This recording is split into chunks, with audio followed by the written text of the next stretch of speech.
کے بھی دے دیتا ہے. ہر آدمی ماں باپ کے ذریعے پیدا ہوتا ہے. اگر پیدا کرنا چاہے تو جناب عیسیٰ کو بغیر باپ کے پیدا کر دیتا ہے. اگر پیدا کرنا چاہے تو حضرت آدم کو بغیر ماں اور باپ کے پیدا کر دیتا ہے. جب یقین رکھیں, یقین, قرآن مجید پڑھیے. حضرت موسیٰ علیہ السلام فرعون کے دربار میں کھڑے ہیں, چاروں جانب دشمن ہی دشمن ہے. جادوگر آ گئے, انہوں نے سانپ چھوڑے. حضرت موسیٰ کے ہاتھ میں ڈنڈا تھا.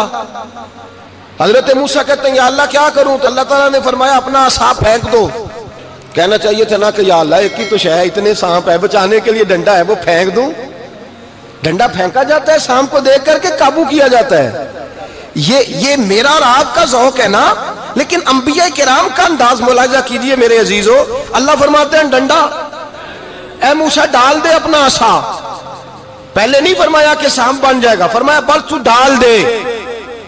میں اور آپ ہوتے ہیں تو سام سامنے ہے, ڈنڈا ہاتھ میں ہے, ہم کہیں گے عجیب بات ہے, یہی تو دفاع کی چیز ہے, اسی کو ڈال دوں تو بچوں گا کیسے؟ کہا ڈال دو. تو حضرت موسیٰ نے ڈال دیا. کہا میرے رب کا حکم ہے تو میرے لیے بہتر ہی ہوگا. اللہ فرماتے ہیں جب موسیٰ نے ڈالا تو میں نے اس ڈنڈے کو, اس عصا کو اژدہا بنا دیا. اب کبھی عصا بھی اژدہا بنے, کبھی چھڑی بھی بہت بڑا اژدہا بنی ہے, لیکن قرآن کہتا ہے جناب موسیٰ نے ڈالا تو اللہ نے اژدہا. بلکہ اس سے پیچھے چلیے, عورتیں کمزور یقین کی ہوتی ہیں نا. جناب موسیٰ پیدا ہوئے تو اللہ فرماتے ہیں میں نے موسیٰ کی ماں کے دل میں بات ڈالی, ماں کے دل میں صندوق میں ڈال کے تو اس کو دریا میں بہا دے. اور بھائی صندوق میں کہہ سکتے ہیں نا آکسیجن کیسے جائے گی, اور دریا میں بچے بچنے کے لیے ڈالے جاتے ہیں کہ ڈوبنے کے لیے ڈالے جاتے ہیں. ماں کے دل میں یقین کمزور نہیں تھا اماں کا. انبیاء کے ماں باپ موحد ہوتے ہیں, دین کو ماننے والے. ماں کے دل میں اللہ نے بات, اللہ قرآن میں کہتے میں نے وحی کی, میں نے القاء کیا, میں نے بات ڈالی. حضرت موسیٰ کی ماں کہتی ہے میں نے ڈال کے نا سمندر میں بیٹا, میں نے سمندر میں بیٹا ڈال کے صندوق میں بند کر کے رب کے حوالے کیا. آپ فرماتے ہیں میرے مالک کا بھروسہ کیا تو پھر میرے مالک کا کام دیکھو, کمال دیکھو. میں نے دریا میں ڈالا, اللہ نے فرعون کے گھر میں میرے بیٹے کی پرورش کرا دی. یہ یقین کہ حضرت موسیٰ کے پاس قوم آئی, قرآن پڑھیے. کہا جناب پانی چاہیے. وَإِذِ اسْتَسْقَىٰ مُوسَىٰ لِقَوْمِهِ, موسیٰ نے اپنی قوم کے لیے پانی مانگا. ہم نے کہا فَانْفَجَرَتْ مِنْهُ اثْنَتَا عَشَرَةَ عَيْنًا, اپنا ڈنڈا پتھر پہ مارو. عقل والا آدمی ہوتا تو اڑ جاتا, کہتا یا اللہ پتھروں سے بھی کبھی پانی نکلا ہے؟ اضرب بعصاک الحجر, مارو پتھر پہ ڈنڈا. اللہ کے نبی نے منٹ نہیں لگایا, ٹھا کر کے ڈنڈا لگایا. فَانْفَجَرَتْ مِنْهُ اثْنَتَا عَشَرَةَ عَيْنًا. اللہ فرماتے ہیں جناب موسیٰ نے ایک عصا مارا, میں نے 12 چشمے جاری کر دیے. تو لے تو اللہ کرتا ہے, اللہ کہتا ہے پڑھ نماز روزی دوں گا, کہتا ہے سوچتا ہوں. اللہ فرماتا ہے آجا مسجد میں تیرا ہو جاؤں گا, کہتا ہے دیکھتا ہوں. رب فرماتا ہے تو میرے محبوب کی غلامی کر, میں تجھے محبوب بنا لوں گا. تو کہتا ہے تھوڑا بڑا ہو کے داڑھی رکھنی ہے, ابھی سیانا ہو کے میں ذرا سرٹیفکیٹ لے لوں اسرائیل سے کہ کتنے سالوں کے بعد آئیں گے, پھر شروع کروں گا. پروگرام بنا رہا ہے, ابھی تو ارادے میں ہے. اللہ کے پیغمبر کا ڈنڈا, اور اس سے زیادہ آگے بات ہو گئی. پیچھے فوج لگی ہوئی ہے فرعون کی, مجمع ہے, ہزاروں لاکھوں کا لشکر لے کے, تلواریں, نیزے. فرعون پیچھے, آگے دریا آ گیا. حضرت موسیٰ علیہ السلام کھڑے ہیں, اب کدھر جائیں؟ اللہ پاک نے فرمایا مارو ڈنڈا. کہاں؟ پانی پہ ڈنڈا مارو. اب حضرت موسیٰ علیہ السلام پانی پہ ڈنڈا مارے تو پانی ابھرے گا, اس سے زیادہ کیا ہوگا؟ پہلے پتھر پہ ڈنڈا مروایا تو پانی نکلا, اب پانی پہ ڈنڈا مروایا. فَإِذْ فَرَقْنَا بِكُمُ الْبَحْرَ فَأَنْجَيْنَاكُمْ وَأَغْرَقْنَا آلَ فِرْعَوْنَ. اللہ فرماتے ہیں موسیٰ نے پانی پہ ڈنڈا مارا تو میں نے پانی میں رستے بنا دیے. ایک جگہ ڈنڈا مارا تو پانی نکل آیا, دوسری جگہ عصا مارا تو پانی خشک ہو گیا. 12 چشمے بن گئے, 12 رستے بن گئے دریا میں سے. حضرت موسیٰ علیہ السلام گزر گئے, اور اللہ فرماتے ہیں فرعون بھی آیا تو اسے میں نے غرق کر دیا, اور وہ کھڑا دیکھتا ہی رہ گیا کہ بنا کیا ہے. یہ تو بات ہے حضرت موسیٰ کی, میرے مصطفیٰ کے غلام. حضرت سعد بن ابی وقاص قادسیہ کی جنگ کے لیے نکلے, رستے میں دریائے نیل آ گیا.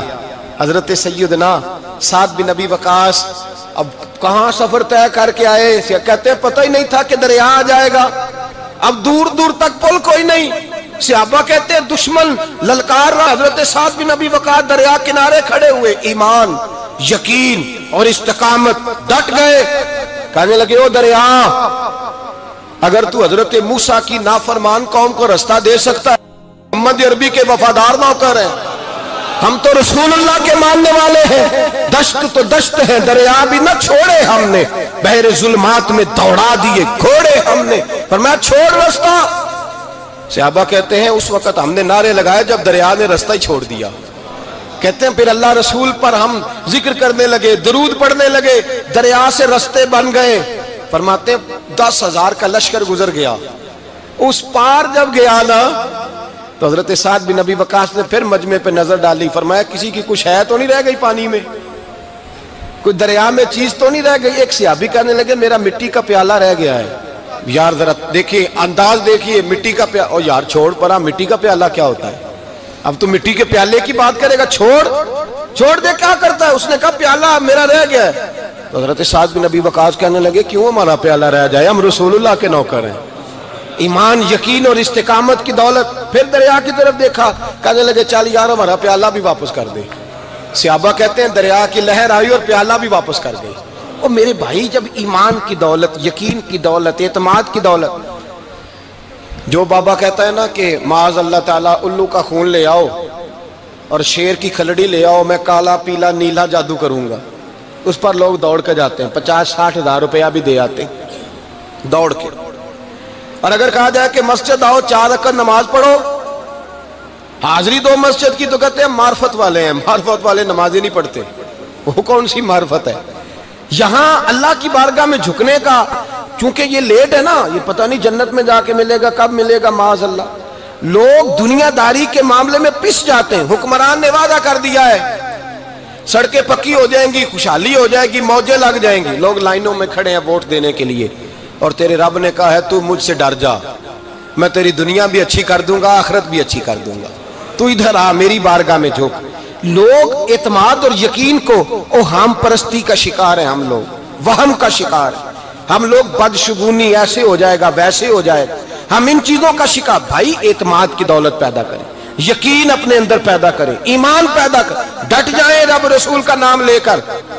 حضرت عمر کا زمانہ تھا، مصر فتح ہو گیا، حضرت عمر بن عاص گورنر بنے.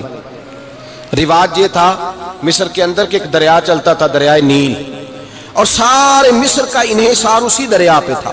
فصلوں کو پانی بھی لگتا اسی سے، جانور بھی اسی سے پانی پیتے، کھیتیاں بھی اسی سے سیراب ہوتی. سال کے بعد وہ دریا خشک ہو جاتا تھا، سال کے بعد وہ دریا خشک ہوتا، اور جب خشک ہوتا نا تو ایک کواری لڑکی قتل کر کے دریا میں ڈالتے، پھر وہ دریا چلتا.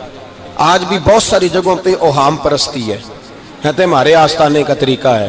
میں نے کہا آستانے کا، اس آستانے کا طریقہ ہوتا ہے جس آستانے کا تعلق در مصطفیٰ سے ہوتا ہے.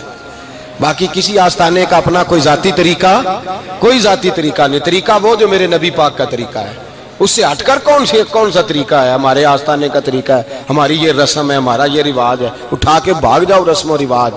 ہمارے رسم و رواج رسول اللہ کی سنت کے پابند ہے. سارے بولیے صلی اللہ ہو. پھر ایک دفعہ پڑھیے درود شریف صلی اللہ ہو. 3 دفعہ کر لیں تاکہ طاق اداد ہو جائیں. صلی اللہ ہو. نبی پاک صلی اللہ علیہ وسلم کا طریقہ اصل طریقہ ہے. حضرت عمر فاروق کو جناب عمر بن عاص، اور کہتے ہیں کہ پکا طریقہ یہ تھا کہ جب تک لڑکی قتل کر کے ڈالتے نہیں تھے دریا چلتا نہیں تھا. حضرت عمر کو خط لکھا کہ حضور یہ معاملہ ہے، اور لوگ مجھے یہی کہتے ہیں. میں نے لوگوں کو سمجھایا ہے کہ اسلام ظلم کا حکم نہیں دیتا، ظلم کی اجازت نہیں دیتا، کیسے لڑکی قتل کی جائے؟ اب آپ بتائیں کیا کرنا ہے؟ حضرت عمر ایمان، یقین، استقامت، پہاڑ ہیں یہ لوگ.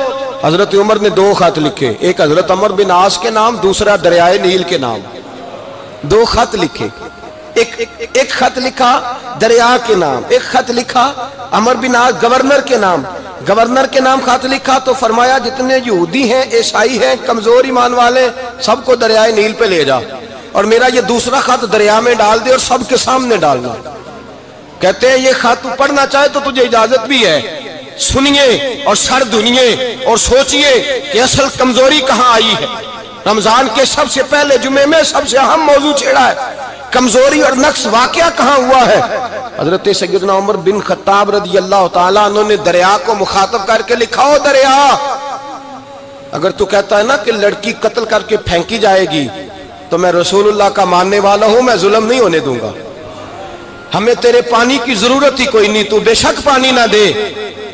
اور اگر تو اللہ کے حکم سے بہتا ہے، اگر تو اللہ کے حکم سے بہتا ہے تو پھر اللہ کا بندہ اور مصطفیٰ کا غلام عمر تجھے حکم دیتا ہے کہ فوراً بہنا شروع کر دے، فوراً منٹ نہ لگانا۔ حضرت سیدنا عمر بن عاص فرماتے ہیں لشکروں کے لشکر لے کے میں دریائے نیل پہ پہنچا اور بھرے مجمع میں جناب عمر کا خط میں نے ڈالا تو دریا نے بہنا شروع کر دیا۔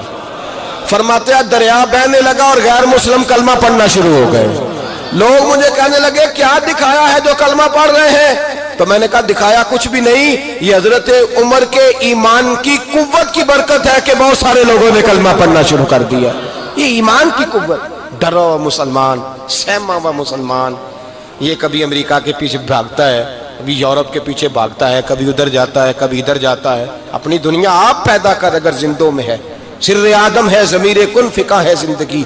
جب ایمان کی طاقت پیدا ہوتی ہے، جب قوت پیدا ہوتی ہے، پھر انسان کے اخلاق سمر جاتے ہیں، پھر اس کا نظریہ سیدھا اللہ رسول کی ذات پر جا کے کھڑا ہوتا ہے۔ جنہیں آزمایا گیا تھا حضرت ابو بصیر رضی اللہ تعالیٰ، ہمیں تو تھوڑا سا جھٹکا لگ جائے نا مذہب کا، تھوڑا سا لوگ دین کی طرف آتے ہیں تو اس میں نا تھوڑی تکلیف ہے۔ صحیح بخاری کی حدیث، اس میں تکلیف ہے، سچ کہہ رہا ہوں، صحیح بخاری کی حدیث ہے۔ ایک صحابی نے کہا تو حضور میں آپ سے پیار کرتا ہوں، نبی پاک نے فرمایا اچھی طرح سوچ لے۔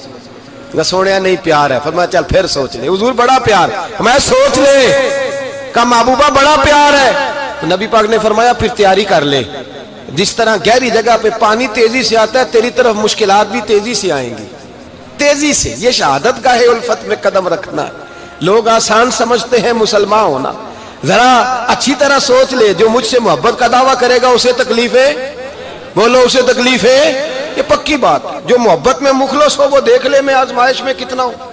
تو اگر کوئی کہتا ہے نہیں مذہب میں جائیں گے تو موجیں لگ جائیں گی، تو یہ بات درست نہیں ہے، یہ تو بڑا مشکل کام ہے۔ یہ تو اس سے پوچھو نا جو اس منصب پہ ہے، یہ کٹھن مرحلہ ہے، کٹھن۔ یہ شہادت گاہ الفت میں قدم رکھنا۔ لوگ آسان سمجھتے ہیں مسلمان ہونا، روتا ہے فلک برسوں، پھر جا کے یہ حالات درست ہوتے ہیں۔ تو بھائی یاد رکھیں اور سمجھیں، حضرت ابو بصیر رضی اللہ تعالیٰ عنہ، نبی پاک صلی اللہ علیہ وسلم نے نہ طے کر لیا کفار کے ساتھ، حدیبیہ کی جنگ ہوئی تو فرمایا اگر کوئی مسلمان مکے چلا جائے گا تو کافر کہنے لگے ہم واپس نہیں کریں گے، اور اگر کوئی کلمہ پڑھنے والا ستایا ہوا مسلمان مدینے آئے گا تو مسلمانوں کو واپس کرنا پڑے گا مسلمان اپنا بندہ نہیں رکھ سکتے۔ اور مسلمانوں کا کچھ شخص غلطی سے بھی مکے چلا گیا تو مکے والے واپس نہیں کریں گے۔ حضرت ابو بصیر رضی اللہ تعالیٰ عنہ صحابی تھے، باپ نے، بھائی نے، محلے والوں نے قید کیا ہوا تھا کلمہ پڑھنے کی وجہ سے، پیروں میں زنجیریں تھیں، بیڑیاں تھیں، کسی طریقے سے جیل توڑ کے دوڑے مدینے پہنچے۔ کہتے ہیں رستے میں کسی آدمی کے ساتھ گھوڑے پہ کچھ دیر بیٹھا پھر پیدل چلا۔ صحابہ کہتے ہیں اتنا دردناک منظر بڑا کم ہم نے دیکھا۔ ابو بصیر جس گلی سے گزرتے وہاں خون پھیل جاتا، ان کی ٹانگیں خون سے کٹتی، وہ زنجیریں بندھی ہوئی، در رسول پہ حضور میں بھاگ کے آیا ہوں۔ کہتے ابھی نبی پاک صلی اللہ علیہ وسلم ان کی بات سن ہی رہے تھے کہ پیچھے سے قریش کے 2 سپاہی بھی آ گئے، کہنے لگے یہ بھاگ کے آیا ہے اور آپ کا وعدہ تھا کہ آپ واپس کریں گے۔ چشم زدن میں ذرا سوچنا، چشم زدن میں تھوڑی دیر کے لیے غور کرنا کہ ہمیں ہمارا استاد، ہمارا پیر دھتکار دے کہ جا دوڑ جا، تو کہتے ہیں بسم اللہ جناب یہ جا رہے ہیں۔ ایمان کی پختگی دیکھیں، اس نے تو ہمیں نکال ہی دیا جی، وہ کیسا بندہ ہے۔ یہاں تو کسی کے یہاں کوئی فاتحہ پڑھنے نہ جائے تو لوگ بگڑ جاتے ہیں، کہتے ہیں اس نے سلام نہیں لی، فاتحہ نہیں پڑھی، بس ختم، اس کو احساس ہی نہیں۔ حضرت سیدنا ابو بصیر سامنے کھڑے، سامنے 2 سپاہی آ گئے، ذرا دیکھیے ایمان کی پختگی، ایمان، یقین اور استقامت۔ امام بہقی نے دلائل کے اندر لکھا ہے، فرماتے ہیں نبی کریم صلی اللہ علیہ وسلم نے ان کی طرف دیکھا تو حضور کی مقدس آنکھیں آنسوؤں سے بھر گئیں۔ حضور نے فرمایا ابو بصیر تیری تکلیف مجھے نظر آ رہی ہے پر میں نے وعدہ کیا ہوا ہے، میں نے وعدہ۔ بھئی یہاں ڈٹ کے رہنا بڑا مشکل ہے، یہاں قائم رہنا بڑا کٹھن مرحلہ ہے۔ یہاں آزمائش کے موقع پر دین پر انہوں نے تو رکھا ہی نہیں، لوگ تانے دیتے ہیں، باتیں کرتے ہیں، رکھا ہی نہیں، تو پھر ان کا بنتا ہے۔ حضور نے فرمایا تجھے جانا پڑے گا۔ صحابہ کہتے ہیں پورے مدینے میں ایسے تھا جیسے سوگ کا سما ہو، جب وہ دو سپاہی حضرت ابو بصیر کو پکڑ کے لے جا رہے تھے تو وہ پلٹ پلٹ کے پیچھے دیکھتے تھے، پلٹ پلٹ، پیروں میں خون ہے، آنکھیں آنسوں سے بھری ہوئی۔ فرماتے ہیں جب وہ پلٹ رہے تھے تو مدینے کی گلیاں بھی رو رہی تھی۔ میرے نبی پاک جب وہ آنکھوں سے اوجھل ہو گئے تو حضور بیٹھ گئے زمین پہ، نبی پاک نے رونا شروع کر دیا۔ فرمایا اللہ تو نے اس شخص کی مدد فرمانی ہے، اس پر کرم کرنا ہے، اللہ اس کا خیال فرمانا، اس کے لیے دعا کی۔ حضور روئے۔ حضرت ابو بصیر باہر نکلے تو وہ جو کافر تھے نا وہ کہنے لگے تو بڑا بنتا تھا ان کا، انہوں نے تجھے رکھا نہیں، تجھے رکھا بھی نہیں۔ تو حضرت ابو بصیر نے تھپڑ مارا منہ پہ، کہنے لگے میں وہ نہیں جو تھوڑی سی بات سے بدل جاؤں، ایمان یقین اور استقامت کی دولت ملی ہوئی ہے۔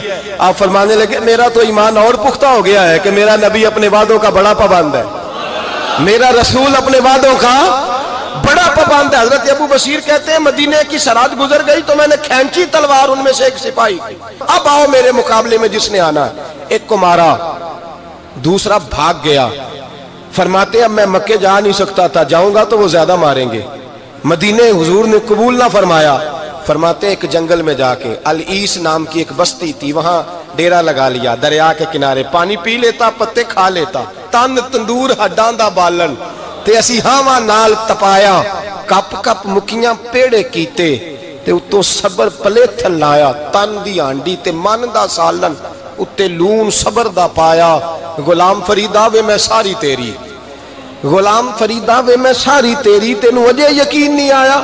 فرماتے سالوں پتے کھائے، اب جو بھی وہاں سے تانگ ہوتا وہ میرے پاس آ کے پناہ لیتا، جس کو مکے والے مارتے میرے پاس آ کہتے تانے دینے والے آ کے کہتے ہو تم کس طرح کے نوکر ہو، تمہیں تو انہوں نے رکھا ہی نہیں۔ ہم نے کہا چپ کر جا، وہ ہمارے آقا ہیں، وہ ہمارے آقا ہیں، رکھیں تب بھی ٹھیک ہے، نہ رکھیں اللہ اکبر۔ ایمان دیکھو، قوت دیکھو، جڑیاں خسمان دی ویچ رضا وسن پاگ جاگ جاندے اونا گولیاں دے تے میں گڈی ہتھ ڈور سجن دے، او جنج رکھے اونج رہنے واجب نہیں جے ویچ شریعت مندہ خسم نو کہنا۔ فرمایا بس ٹھیک ہے، جس طرح حضور راضی ویسے ہی ہم راضی۔ حضرت ابو بصیر رضی اللہ تعالیٰ عنہ کے پاس 300 صحابہ کٹھے ہو گئے، 300۔ حضرت ابو بصیر جب مدینے کی سرحد سے گزر رہے تھے نا تو نبی پاک نے ایک آواز دی تھی، فرمایا ابو بصیر ایک وقت آئے گا کہ میرا پیغام تجھ تک پہنچے گا، ایک ٹائم آئے گا۔ حضرت ابو بصیر سے جب کوئی کہتا نا کہ زندہ کس بات پہ ہو تو فرمانے لگے مصطفیٰ کے فرمان پہ بڑا یقین ہے، بلاوا آئے گا، مجھے بلاوا، مجھے یقین ہے کہ مجھے بلاوا، بڑی امید ہے سرکار قدموں میں بلائیں گے، اور کرم کی جب نظر ہوگی مدینے، مجھے یقین ہے کہ مجھے بلاوا۔ حضرت ابو بصیر رضی اللہ تعالیٰ عنہ فرماتے ہیں کہ وقت گزرتا گیا، 300 لوگ کٹھے ہو گئے۔ جب کوئی مسلمانوں کا قافلہ مکے کے پاس سے گزرتا تو مکے والے لوٹ لیتے تھے۔ حضور نے بھی اجازت دی مدینے والوں کو، اگر ان کا قافلہ کوئی آئے تمہیں بھی حملے کی اجازت ہے، کفر کا مال مال غنیمت ہے۔ حضرت ابو بصیر کہتے ہیں جب بھی ہمارے قریب سے وہ رستہ تھا شام کی طرف جانے کا، جب بھی کافر گزرتے ہم ان کے قافلے پکڑ لیتے، لوٹتے، ہم بھی ان کو اس طرح کی سزا دیتے جو مسلمانوں کو دیتے تھے۔ فرماتے ان کا جینا محال ہو گیا، ہاتھ باندھ کے نبی پاک کی بارگاہ میں گئے، کہنے لگے یہ شرک ختم فرما دیں اور آپ ان کو بلا لیں، بلا لیں۔ حضرت ابو بصیر فرماتے ہیں میں بوڑھا آدمی تھا، دن بھر میں کام کرتا، محنت کرتا، اس علاقے میں کھیتی باڑی کرتا، جب رات ہوتی تو میں کسی پہاڑ کے ٹیلے پہ بیٹھتا اور مدینے کی جانب منہ کر لیتا اور میں انتظار کرتا بلاوا کب آئے گا، کب حضور کا پیغام آئے گا، میں انتظار کرتا۔ حضرت ابو بصیر رضی اللہ تعالیٰ عنہ بیمار ہو گئے، شدید بیمار، سخت بیمار تھے تو قریش نے شیخ ختم کی۔ حضرت ابو ہریرہ کہتے ہیں نبی پاک نے 2 صحابہ کو روکا دیا، فرمایا جاؤ اسے جا کے کہو آ جائے، اسے کہو آ جائے۔ صحابہ کہتے ہیں ہم پہنچے تو ان کا آخری وقت چل رہا تھا، آخری ہجکیاں تھیں، ایمان اور یقین دیکھو، آخری ہجکیاں۔ لوگ کہتے ابو بصیر وقت آ گیا، وہ کہتے ہیں نہیں ابھی وقت نہیں آیا، وقت تب آئے گا جب نبی پاک کا بلاوا آئے گا۔ حضور کا وعدہ تھا وقت تب آئے گا جب میرے نبی کا بلاوا آئے گا، ابھی بلاوا نہیں آیا تو ابو بصیر کا وقت بھی نہیں آیا۔